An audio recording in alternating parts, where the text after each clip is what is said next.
Assalamualaikum warahmatullahi wabarakatuh. Welcome back to Mafia SMA. Di video kali ini kita akan bahas tentang soal SBMPTN lagi untuk pelajaran kimia dengan materi struktur atom. Ini masih terhitung materi yang mudah ya. Oke, langsung aja kita bahas soalnya. Soal yang pertama, ini tahun 2017, udah 5 tahun yang lalu ya. SBMPTN tahun 2017, kode 168 nomor 31.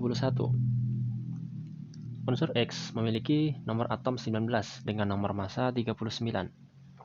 Konfigurasi elektron ion X+ adalah X, terus nomor atomnya adalah 19, nomor massanya 39. Oke, peletakannya kayak gini ya. Di sini nomor atom, di sini nomor massa. Sebelum kita ke X+, kita lihat dulu ya. Ini konfigurasi elektronnya kayak gimana. Jadi, konfigurasi elektron yang dipakai nanti hanyalah di nomor atom. Nomor massa nggak kepakai ya. Sehingga ini adalah 1s2. Oh ya, ini adalah konfigurasi elektron yang subkulit ya. Jadi ini 1s2, kemudian 2s2, 2p6, 3s2, 3p6, dan 4s1. Kan ada S, ada P, ada D, ada F. Ini maksimalnya 2 ya. Ini 2, ini 6, ini 10, ini 14. Jadi kalau S berarti yang atas ini maksimalnya adalah 2. Kalau P maksimalnya 6. Ntar juga ada D dan juga F. Oke, nah ini adalah unsur X ya. Unsur X dalam kondisi netral. Nah, sekarang gimana kalau X+? X+, jadi ion X+ ya. Nah, ini konfigurasi elektronnya gimana? Ingat kalau X+, plus ini adalah dia melambangkan kalau dia kehilangan satu elektron. Kehilangan satu elektron. Sehingga nanti, karena ini disebutnya adalah konfigurasi elektron, maka ketika dia ini ionnya adalah bentuknya positif, maka ada ada elektron yang menghilang ya. Jadi karena di sini hanya satu plus ya, berarti 1s2, 2s2, 2p6, 3s2, 3p6. Nah, 4s1-nya ini yang dihilangkan ya, atau yang dicoret. Karena di sini hanya 1 nilainya. Kecuali kalau di sini 4s2, terus di sini baru X+, maka di sini berkurang 1. Oke, berarti kayak gini ya. Cukup 1s2, 2s2, 2p6, 3s2, dan 3p6. Nah, ini adalah untuk konfigurasi elektronnya. Berarti elektronnya berkurang 1 menjadi 18. Elektronnya totalnya adalah 18. Nah, saya kembangin dikit ya soalnya. Sekarang kalau protonnya gimana? Protonnya nilainya tetap 19 ya. Jadi nggak sama dengan elektron. Kalau bentuknya adalah ion. Nah, kalau bentuknya adalah atom, masih tetap ya, elektron dan proton jumlahnya harus sama. Satu lagi, neutronnya gimana? Neutronnya tinggal 39 kurangin 19. Berarti adalah 20. Urut ya angkanya ya, 18, 19, 20. Ini kebetulan aja ya, urut. Nah, namanya aja juga konfigurasi elektron ya, jadi yang berubah hanya elektronnya aja. Mungkin juga ada yang bertanya-tanya, kenapa kok cuma elektronnya aja yang berubah? Jadi sebabnya adalah karena elektron itu kan yang bergerak ya, dia bukan termasuk di inti atom. Dialah yang mengorbit pada inti atom. Jadi hanya elektron yang istilahnya keluar dan masuk ya, keluar dan masuk dari atomnya. Jadi yang berpindah hanya elektronnya aja. Untuk inti atomnya itu tetap, tidak ada perubahan. Nah, nanti beda lagi kalau udah masuk ke fisika inti ya. Nah, itu bisa untuk merubah inti atomnya juga. Berarti jawaban yang benar adalah yang A. Jadi yang dikurangin adalah yang 4S1-nya ya. Sehingga menjadi sampai 3P6 aja. Oke, ini soal yang sangat mudah ya. Kita lanjut ke soal berikutnya. Ini SBMPTN tahun 2014 dengan kode 512 dan nomor 35. Koordinat bilangan kuantum elektron terluar atom 19K yang benar adalah. Oke, jadi di sini ada bilangan kuantum yang 4 itu ya. Ada N, kemudian ada L, ada M, dan juga ada S. Jadi N itu yang utama, L itu azimut, M itu magnetik, dan S adalah spin. Nah, ini kita cari ya. Untuk soal ini, kita bisa tulis dulu ya konfigurasi elektron dari unsur K. Jadi, K itu kan nomor atomnya 19. Maka konfigurasi elektronnya akan menjadi seperti ini. Ini konfigurasi untuk subkulit ya. Jadi kita bikin yang lengkap. 1S2, 2S2, 2P6, 3S2, 3P6, dan 4S1.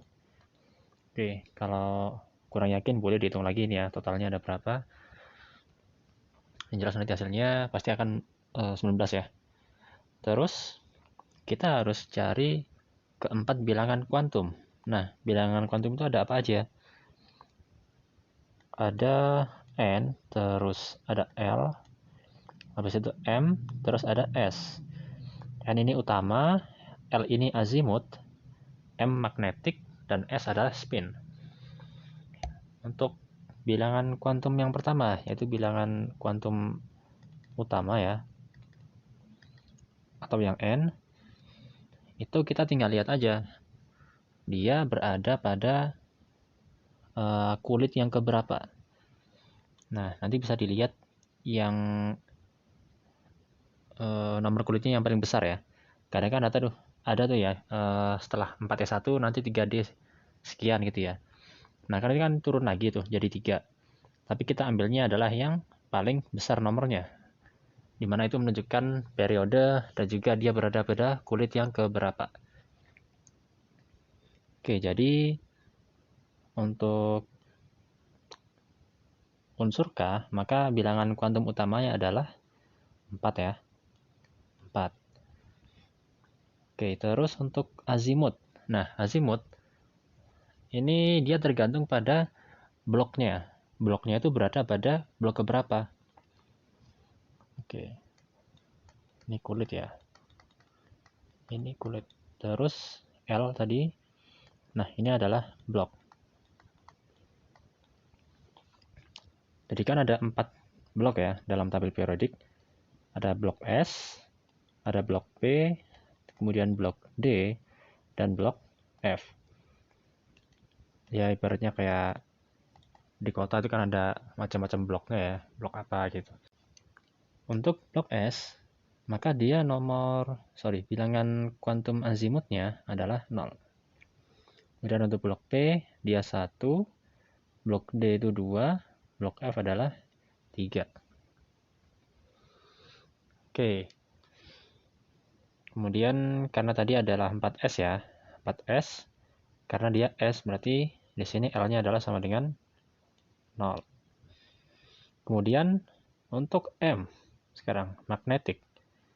Nah, ini dia tergantung sama L-nya nih. Kalau L-nya 0, maka udah pasti di sini M-nya adalah 0 juga. Beda halnya ketika L-nya misalnya 1 ya. Kalau L-nya 1, tak bikinin Gini dulu ya kotakannya.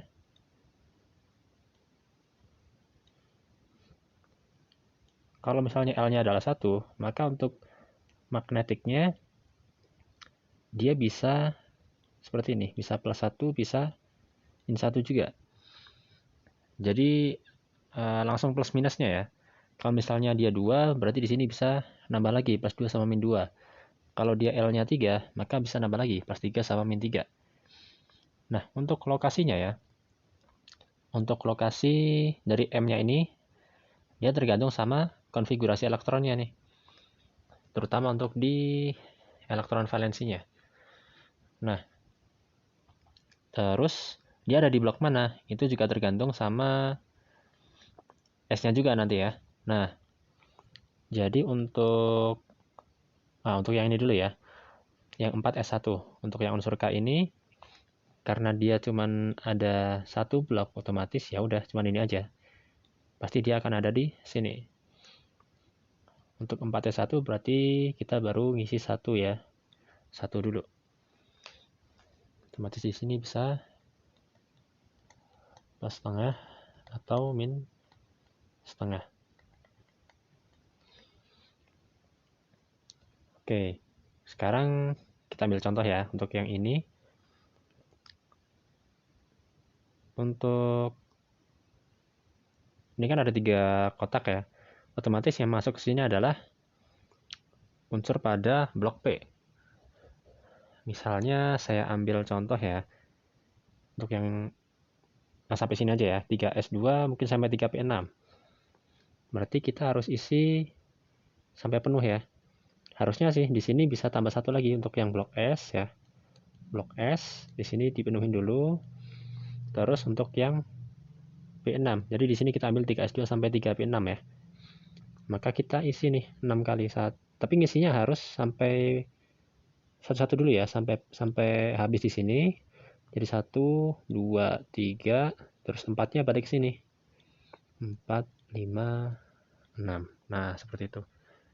Kalau misalnya sampai 6, sampai habis ini ya, berarti dia M-nya, bilangan kuantum magnetiknya, dia berada pada posisi +1.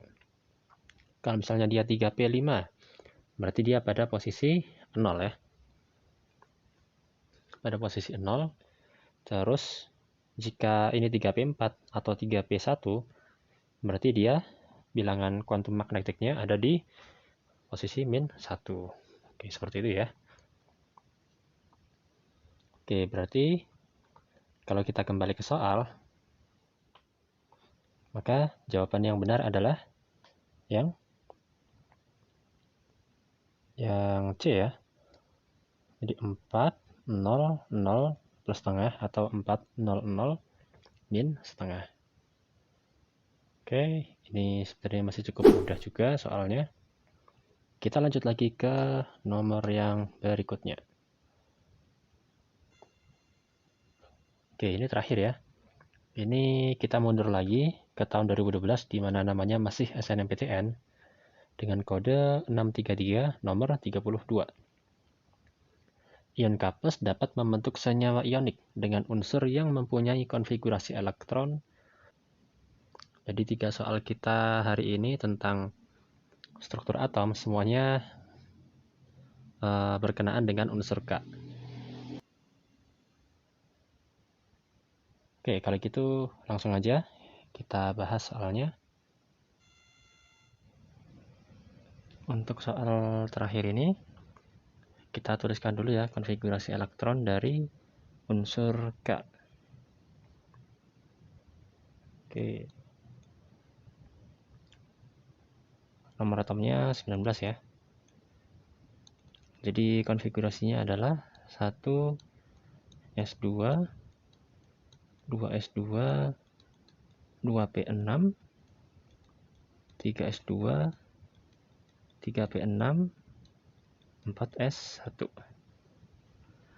Jadi kalau K+ yang 4S1-nya tinggal dicoret aja ya. Karena dia akan kehilangan 1 elektron. Sebenarnya tujuan kita tulis konfigurasi ini hanya untuk mengetahui letaknya di mana ya. Mungkin kalau kalian udah hafal ya nggak masalah sih. Lokasinya pasti ada di sini. Nah, K ada di sini. Atau ini kan bisa juga disingkat ya. Jadi AR 4S1. Di AR sendiri tuh posisinya ada di sini. Dia nomor atomnya 18. Jadi memang udah cukup lazim ya untuk menyingkat konfigurasi elektron. Tujuannya adalah agar konfigurasinya ini nggak terlalu panjang. Jadi bisa disingkat dengan mencantumkan unsur gas mulia yang sebelumnya yang terdekat. Jadi misalnya K, sebelumnya kan ada unsur AR nih, yang merupakan golongan dari gas mulia. Nah, pokoknya unsur yang ada di sini nih, ini bisa dijadiin singkatan. Nah, untuk soalnya sendiri adalah unsur K ini atau ion K+ ya, lebih tepatnya ion K+, itu bisa membentuk senyawa ionik dengan unsur yang konfigurasinya seperti apa, yang mana ada opsinya tadi ya, dari A sampai E. Jadi senyawa ionik, ingat itu adalah senyawa yang merupakan gabungan dari unsur logam dan non logam. Untuk unsur K sendiri, dia termasuk dari golongan logam, sehingga kita harus mencari pasangannya yang merupakan golongan dari non logam, dimana kalau kita lihat di tabel periodik itu lokasinya ada di sekitar sini nih, membentuk segitiga gitu ya. Jadi nggak semuanya yang ada di blok P itu merupakan senyawa atau bukan merupakan unsur non logam, karena ada beberapa yang masuk bagian dari metaloid atau semi logam. Jadi yang non logam itu ada di sekitar sini, terus ditambah dengan hidrogen. Oke, jadi kita kalau lihat soal kayak gini, langsung aja dilihat dari opsinya. Kita cek satu-satu ya. Untuk untuk opsi A itu kan AR 4S2. 4S2 berarti di sini ya. Kita tulis saja A. Terus yang B 4S2 3D1 berarti di sini. Terus yang C 4S2 AR 4S2 3D5 itu 2 3 4 5 berarti di sini. Yang D 4S2 3D10 4P1 berarti di sini ya. Ini yang D, sedangkan yang E 4S2 3D10 4P4 berarti ada di sini. Nah, yang mana yang masuk golongan non-logam? Jadi udah kelihatan ya, jawabannya pasti yang ini, yang E. Yang lainnya kayak misalnya A, ini dia masih sama-sama logam ya. Sama-sama logam, dia masuk bagian alkali tanah ya, untuk yang A ini. Kemudian untuk B dan C, dia masuk ke logam transisi. Terus yang D, dia masuk ke bagian atau golongan metaloid. Jadi hanya E yang masuk ke non-logam. Ini kalau saya nggak salah ingat ya, ini mungkin unsur selenium ya, di bagian sini nih. Oke, jadi gampang ya jawabannya yang E. Untuk jawab soal kayak gini tinggal kalian ingat-ingat aja ya, di tabel periodik itu bagian-bagiannya kayak gimana. Terus batas-batasnya yang penting juga ya. Jadi kayak tadi itu non-logam, dia bentuk tangga kayak gini ya. Nah, untuk segitiga kayak gini, dengan perbatasannya berupa tangga. Terus di sini adalah bagian gas mulia, di sini halogen. Terus di sini logam transisi. Ini lantanida, ini aktinida. Oke, pasti jawabannya yang E. AR 4S2 3D10 4P4. Jadi ini soalnya juga dapat dikategorikan sebagai soal yang mudah. Jadi kuncinya kayak yang tadi ya, hanya perlu untuk mengetahui batas-batas dari tiap golongan. Terus sama hafal golongannya juga yang penting ya. Oke, mungkin sampai di sini aja untuk pembahasan soal kimia tentang struktur atom. Ini juga masih termasuk golongan soal yang cukup mudah ya. Dibandingkan nanti kalau misalnya tentang pH tuh, nah itu udah lumayan tuh ya. Oke, silahkan like kalau kalian suka video ini. Tulis juga komentar kalian di kolom komentar. Kalian bisa juga kirim soal untuk dibahas ya, bisa di kolom komentar ataupun via Twitter di @mafiasma. Oke, jangan lupa subscribe dan share ke teman-teman kalian, terutama untuk yang akan menghadapi UTBK SBMPTN di tahun 2022 ini. Oke, thanks for watching and see you in the next video.